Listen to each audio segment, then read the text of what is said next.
Michael Zimmerman is to Shelley's right. Michael is a career law enforcement officer and served 23 years in the LaPorte County Sheriff's Office in Northwest Indiana.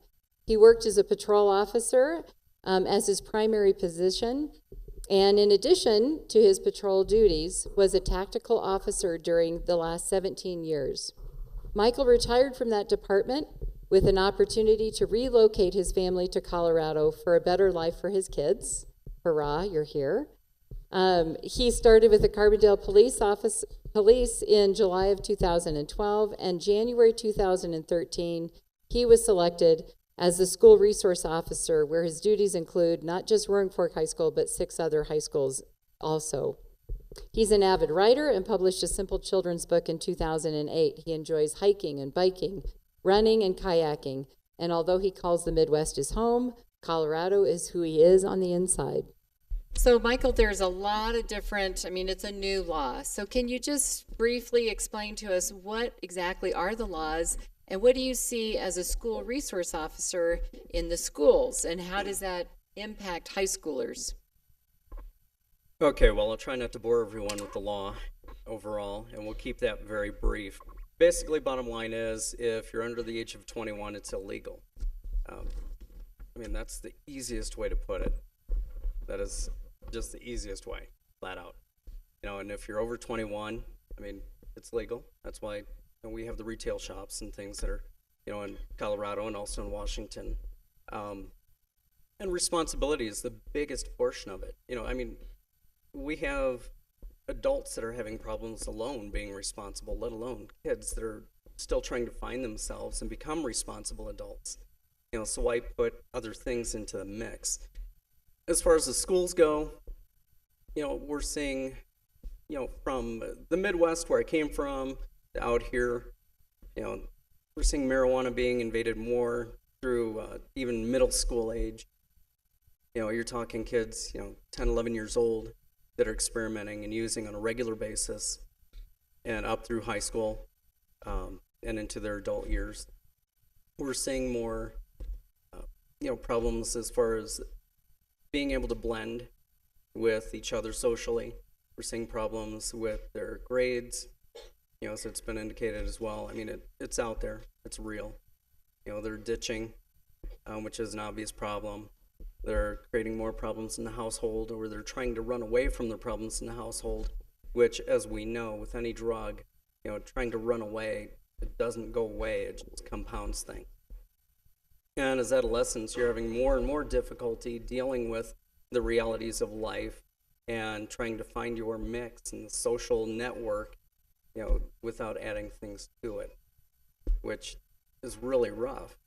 On my end, now you have to understand that, people think possession, like of marijuana or any drug, they think, well, I have to have it physically on me. No, if you've consumed something, if I can see the biological, the physiological effects of it, you're in possession. It is in your bloodstream, okay? And I continue to charge kids that I see with those effects for possession. So, on my end, do we understand that, I know I'm not quite close enough to the microphone, so they're indicating that people cannot hear me properly. You put on 20 pounds of gear and it's difficult to have things close to your face. But again, kids are in possession of it because they have it in their person, and, obviously look for the signs and symptoms in your kids. As Shelley had pointed out, also, kids that are smoking, you'll notice like a brown or greenish stripe on the tongue. You'll also notice small blisters on the tongue from the heat of them smoking. And other things that are fallen into place now, that people use for cigarettes to try to get away from the addiction are the vapor pens. Well, they also have the concentrate that goes into those vapor pens. And, by no means think that I'm condoning this, okay? But be aware of what's out there. People say, well, the vapor pens, it's good. I just like the flavor. Be aware of what those concentrates might be, because they also have a concentrate specifically for marijuana that goes into that vapor pen. And then you can't smell it. And the only thing you have is seeing the actual effects of it. Okay, so as parents, you need to be aware of that. In the schools, they're seeing the vapor pens appear more and more. because it's just kind of like a social thing that's going on. But in the schools directed as, it's an item that simulates as smoking. That's what it's designed for, is to simulate smoking, to get away from cigarettes so people can have, that vice, that habit, and get away from the nicotine. Okay. The schools treat it, or they should be treating it in many cases, but the same as having a cigarette, other smoking items, tobacco items in the schools. And they're trying to be diligent with that, but it's difficult at times.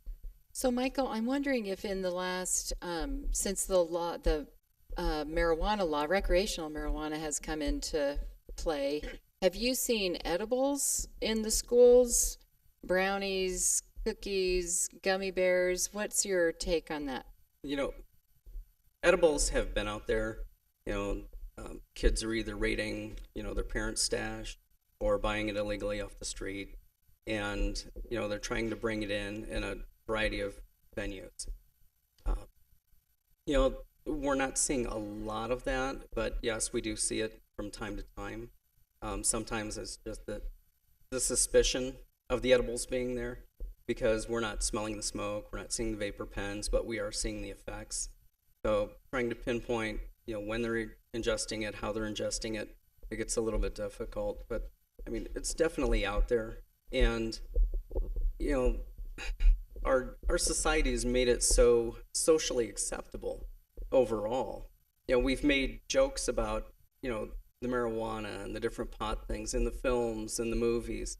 You see it somewhat with the alcohol as well, but you also see the adverse side. Generally, television and movies, they don't show the adverse side of that. And it's kind of become our norm. They've normalized it so much, and plus the education hasn't really been pushing, it hasn't been out there, until now with, the legalization in Colorado and Washington, and even now we're still behind the ball, in educating people on what the effects are, how to be, reasonable and responsible with it. And it's difficult for the adults, and I'm sure James can, testify on the difference of, people that have been smoking for quite some time as opposed to, now they're ingesting edibles and the different situations that go on there. So when we're bringing in the different body chemistry for adolescents, as the doctors referred to, and just the social economics of the entire thing, as becoming a person, you're just really throwing it into a disaster.